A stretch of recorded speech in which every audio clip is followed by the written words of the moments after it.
Hey everyone, this is Adil, and I welcome you to the webinar for Tuesday, the 28th of January, just after the Australia Day. So, happy Australia Day, everyone.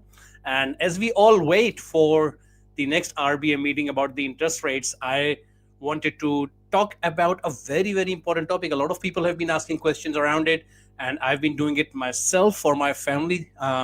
Like this particular strategy I've been following, and today I'll be sharing how one of our clients has actually generated over 500 grand of savings, which they have now used or they are looking to use as a deposit to buy their family home. So, how rent vesting can help you buy your family home in 3 to 5 years. So, that's our topic for today. I'll be just going through one case study, the real life scenario of this client who took the advice and took the right action. And we'll just go through it very, very quickly.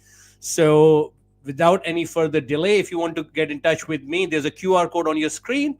Please feel free to book a call if you want to discuss your personal situation. We are in 2025. And if you want to discuss your property goals, more than happy to have a chat. Completely obligation free and completely confidential, of course. So, a quick disclaimer to start, anything we're discussing today is not a financial, tax, or legal advice. Please make sure you seek your independent professional advice before acting on any information which is presented or shared today, because we have not considered your personal situation, and the information we talk about today may or may not work in your circumstances.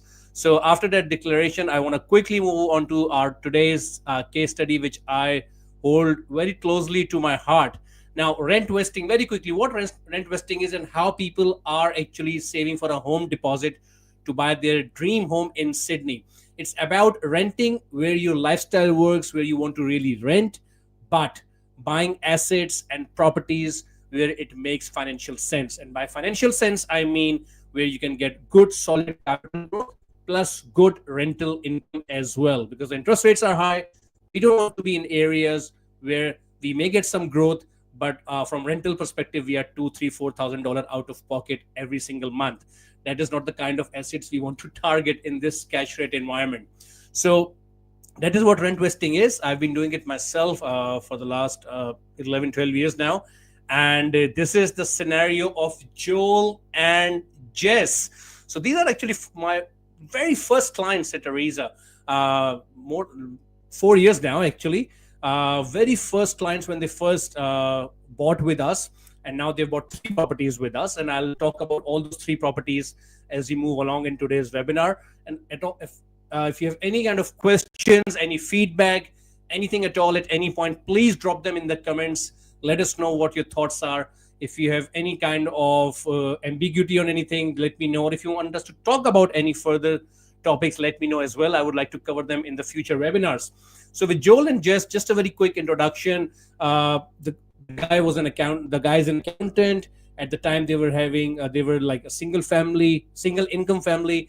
Back in 2021, when we were introduced to them, they arrived in Australia in 2015, and for the next 5-6 years, they worked really hard again on a single income, and they saved around $85,000. Now, as a typical Sydney family who's renting in Sydney, the idea was use that $85,000, put it down as a 5% deposit, and try to get your own family home. Now, the problem was that based on their income of $115,000, what they could afford to buy was only a property worth 820 grand. They were living in Westmead at the time. Now, people who are from Sydney very well know the significance of Westmead and the surrounds for its very good quality education in terms of not just schooling, but also in terms of university education close by, and with its vicinity to Parramatta and with public transport, and also state-of-the-art Westmead Hospital, both in private hospital and public hospital. So a lot of people want to live over there, but of course the property prices are not where people can usually afford them. So that was exactly the case with Joel and Jess as well back in 2021, early 21, which was like 4 years ago. They wanted to buy a house in Westmead, which was around 1.2 million. But their bank was saying that because of their income, they could only buy something around 820, maximum $830,000, which meant they had to actually settle for a lot less they probably had to settle on a unit or an apartment, which a lot of people do, by the way. Or the second option was that they compromise on their lifestyle. They move away, they go to somewhere in the southwest Sydney or maybe northwest Sydney, try to buy something on a small block of land really far away from the city, 50, 60 k's away, and then try to buy that property and then just pay off the home loan for the next 30 years. That is also what a lot of people typically do when they get priced out. So if they would have bought an apartment, that essentially means that they could potentially never buy a family home because they would be just paying the mortgage for that apartment with little to no capital growth. So that was a no go at all. The second things, if they would have compromised on the suburb, they would have left Westmead and went to southwest Sydney or northwest Sydney or in the far west of Sydney. Then essentially they really would have compromised big time on their suburb choice, and then they would have probably just paid on the mortgage for the next 30 years, and that would have been a big compromise. Or last but not the least, what a lot of people do as well, they may not have taken any course of action and just continue to rent and not bought anything at all, which is the worst thing to do in the Australian property landscape, because there are so many opportunities in the Australian property market. If you just continue to rent, essentially you're paying someone else's mortgage without having any of your own asset. So that is definitely not the thing to be doing. So what actually happened was, I'll quickly jump on. So we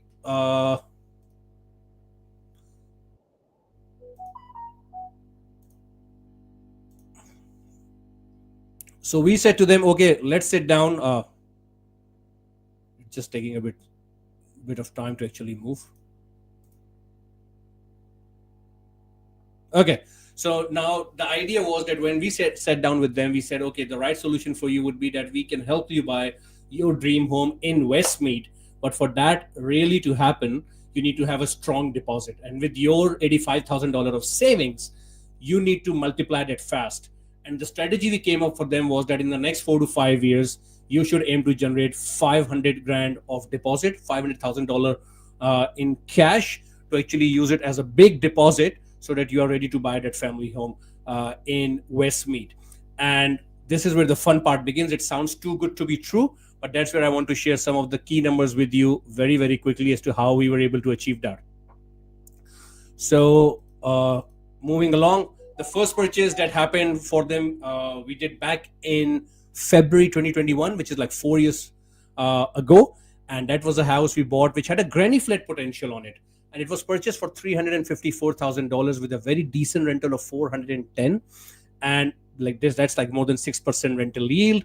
They only required funds of $65,000 at the time, roughly, which means that from their savings of 85 grand, they still had like 20 grand left in their back pocket, which was a good thing for them because they could actually use it for something else in future, like for any rainy day.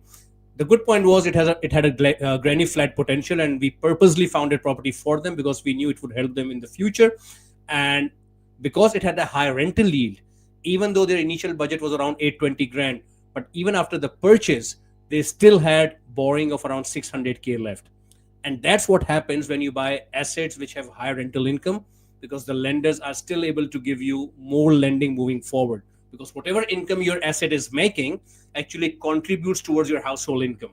So if your asset is in Sydney, like an investment property in Sydney potentially, that is where the negative gearing means that you cannot get further loans very easily unless you have a high income of like $500,000 every year, which typically doctors and surgeons would have $500,000 to $1 million. Not everyone has that. This family only had an income of $115,000 4 years ago when we started working with them, right? So essentially what they did was, at that time, that property in the last 4 years, they actually built a granny flat on it later on, which I will explain to you. But currently this property has made them an equity of around 400k, including that granny flat, right? So this has worked really well for them. And what that allowed was that because of this particular growth in this particular property, the following year, which was in March 2022, we helped them buy the second asset. Now, what the second asset was, this was in Perth, and Perth was starting to boom at that time. It was really early days for Perth, and not many people were actually considering Perth at the time, but we were already there buying this for our clients. So this second purchase again was done for 390 grand. The best part was that the cash required for this purchase was around 70 grand, and all of that cash came out from the very first property's equity. So in the last 12 months, that first purchase had made them around 450. It went from 354 to 450. That was the growth of around 100 grand in that 1 year on that Adelaide property, because Adelaide was doing really well.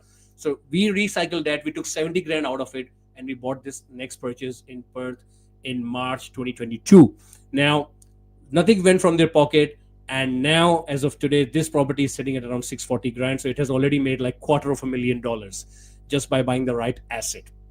The rental yield was still very decent, 5.7% of rental income, which essentially meant that if you look at the initial borrowing, which started from 820 grand, that is they first purchased a property around it's just taking a bit of time to move, but the first one they purchased was for around 354 grand, but they were still left with around 600k of borrowing capacity. But once they bought this particular property in Perth, it had a good rental income and they were still left with around 350 grand of borrowing capacity. So that's the main thing. You have to preserve your borrowing capacity as you go along in your journey, because if you don't preserve it, then you run out of options very quickly and you can't use the leverage to actually gain momentum and buy more assets. So I'll just keep moving. It's just taking a bit of time. So this was the second purchase, which has made $250,000 already. Now, this client is still renting, by the way. Remember, they are still renting in their property in Westmead. They're just buying investment assets. So they're paying stamp duty on each one of them. But that is all covered in the cost which we have put over here. So moving on, just going to the next one. Just my system being a bit slow for some reason, not sure why. I'll just give it a sec, guys. Yep. Okay. So at this point of time, when they had purchased this property in March 22, it was doing very well for the Perth property and for the Adelaide. So they had two assets by then. But what was also happening at the time was that they were having issues with their cash flow side of things, which meant the interest rates had started going up. The interest rates were sitting around 3.5%. So they was feeling a bit of a mortgage pain because of two different mortgages. So at that point, we went back to the first property, which was the Adelaide purchase, and that is when we helped them build that granny flat. So they had 40 grand of savings. They used that savings to go and actually get more loan. The granny flat costed them around 120, 130 grand. But because of that extra spend of 130 grand, what happened was that they were able to achieve additional rental from day one of around 370, 380 per week. So that rental, which was for the Adelaide property, the rental was around 550 a week. That jumped from 550 to 920 a week. And that was huge because of that granny flat. Now, suddenly, what happened was that their rental yield went up, and now they were slightly positive in terms of cash flow. So previously, they were falling into negative territory, but because of this granny flat, now they were back into positive territory while they were also enjoying capital growth.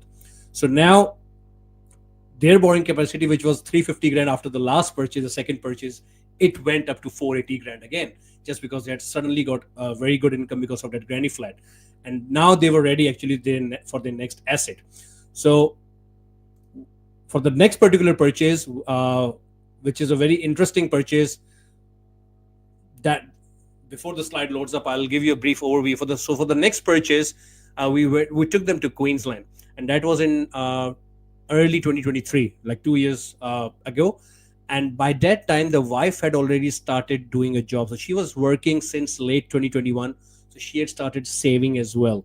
Now, because of her savings, what they were able to do was they had another 55, 60 grand cash saved over the 1 year period, 1.5 year period. And that is when in February 23, we used that cash to actually buy the next property, which was only for 290 grand in Kelso. Kelso is a suburb in Townsville where we purchased this like 2 years ago. We purchased it for 290. The rent was 380 a week, which was like 6.8% rental yield, nearly 7%. It's hard to find this right now, but there are some opportunities like this still out there. Now, that property in the last 2 years is currently sitting at $475,000, $480,000 as per the valuation. So the client has easily made 185, 190 grand in the last 2 years on this one purchase only. So if I just combine these three together in terms of what growth the client has made, this is what their position is as of today. Now, they own real estate worth around 1.87 million. They are all investment properties. The clients continue to live in Westmead. They're renting over there. But out of this 1.87 million, they have an equity of $835,000. And how do we get that 835? It's just a sum of how much their properties have grown. The first one with the granny has gone up by 400K. The next one in Perth by $250,000, and the third one in Queensland close to 200K already. So if you combine these three numbers, it comes to 835 grand easily. Now, to achieve that kind of growth, one thing I want to stress over here is they have taken loan. They have taken a lot of loan, right? But they've gone through that loan in a systematic way. That's where you need to have a good broker. A really good broker is the one who can strategize with you and help you plan as to what kind of loan you should be taking, how you should be structuring your loans so that you can keep buying more high growth assets, because you want to be maximizing your potential by buying more and more assets in the shortest amount of time, and then let them leverage, let them grow all together in value. It's good to have 4 or 5 assets growing together rather than just 1 or 2, right? So in this particular case, the client has made 800K or more in equity, but they've also taken a loan of $1 million or maybe a bit more. And from their pocket, they've only used cash of $215,000, $220,000. It's most of the loan that they've been taking. And because of that, now they're in a position that using their own cash of 210, 220 over the last 4 years, they have essentially made more than 800K on that. And that is huge. I mean, it's a huge testament to their capability and their mindset as to how they've approached this. But the banks have helped them as well. And that's where, if you're fearful of a loan, if you don't want to take loan, then creating wealth through property is not really practical. You can't just create more equity and more wealth using your own money. It doesn't really work that way. You won't be able to scale it. You will have a stop very quickly. So yes, they are paying out of pocket every month as well. So around 2,100, 2,200 because of the interest rates are high.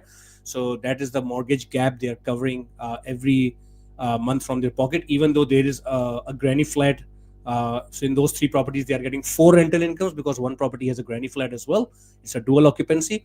But out of that 2,100, they are getting $720, $730 back at the tax time every single month at the end of the financial year. So essentially, they're only out of pocket by like $1,300, $1,400 a month, which still has helped them to be 800K in terms of wealth in the last 4 years. So it's a no-brainer that this has really worked well for them by buying in the right locations at the right price points with the right rental income.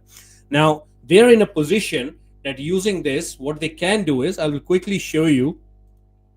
Now, why did they do all of this? Why did they go through all of this exercise where they paid the stamp duties, bought multiple assets, had multiple property managers, enjoyed that growth? Why did they do all of that hassle, essentially? Because a lot of people take that as a hassle. And this is like a business. Property investing is like a business. You have to treat it like a business. It has its own risks. But why did they do all of that? The primary reason for that is that initially they had a budget of 820, 830 grand, and there was no way that they could have afford to buy a family home in Westmead. So for them to actually compromise and move out to an outer suburb was one option, which was not really an option. Or they would have actually gone to buy an apartment for 800K in Westmead and just survived and lived into it for the rest of their lives. They decided to go against both of those options. They instead actually created a rent vesting strategy. And through that strategy, they are now in a position to buy that $1.75 million home. Yes, property prices in Westmead have gone up. So 4 years ago, they were around 1.2 million. Now they are 1.7.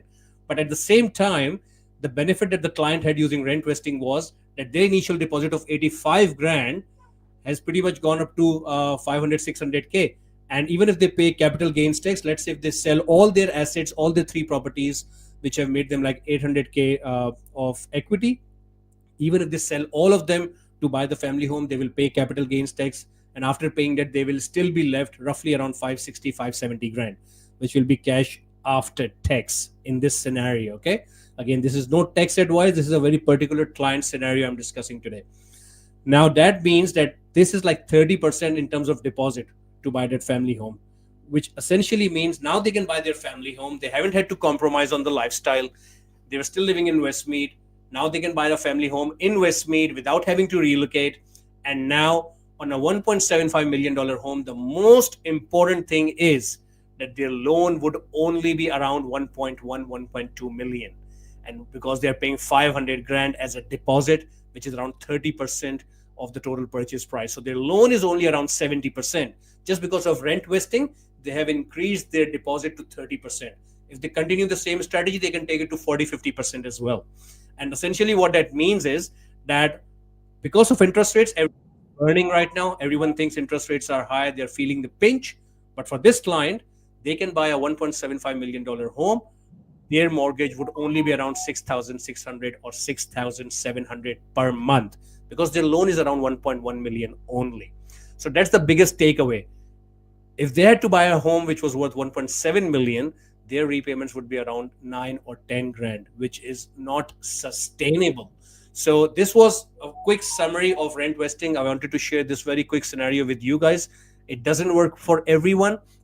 It works for people who are ready to have that mindset where they are ready to rent for a while, where they are ready to be in a position where if the landlord gives them the notice, then they are happy to vacate the property, pack their bags, and go and find another rental property. It doesn't work for anyone, for everyone, as I said. But if it does work for you, more than happy to have a chat. More than happy to have help you as well. But make sure that you do watch this video all the way. If you have any questions, please feel free to ask them. I would love to answer those questions. And if you want to have a chat with myself directly, more than happy to have a chat. The QR code is right on your screen. And I'm just looking at one of the questions from Koke Obasi. I hope I pronounced your name correctly. So you're saying I'm not into property renting or a dealer. Do I stand to benefits from it? As far as I understand your question, anyone can benefit from it as long as you are able to get a loan in Australia and you have a decent amount of deposit to start with, because you're not buying a $1 million property. You can probably start from a 500K property today for investing purposes. This client started with properties around 340, 350 grand, but that was 4 years ago. You can't get good quality assets for 340, 350 anymore. You have to be looking at 500K in this market. 450, 500 grand is the budget. For that, you need to start with at least 80, 90 grand initial deposit. So if you have that kind of money, 80, 90 grand, 80, $90,000, and you have some kind of borrowing available where the banks can borrow you money, where you have some kind of job, then that is where you can definitely start this today. And maybe not in 4 years, but definitely in 5, 6, 7 years, you should be in a position where you can actually buy your dream home in the area you want without having to excessively pay for the mortgage repayments. So thanks, Margaret, for joining in. She says it was very helpful and informative. Thank you for generous sharing of the knowledge. Thank you, Margaret, for seeing you again. Good to have you. And guys, if you have any questions, any feedback, would love to hear from you. Please let us know what topics you would like me to cover moving forward, as we really have these sessions specifically for you. Until next time, enjoy, and I will definitely see you next week. Take care.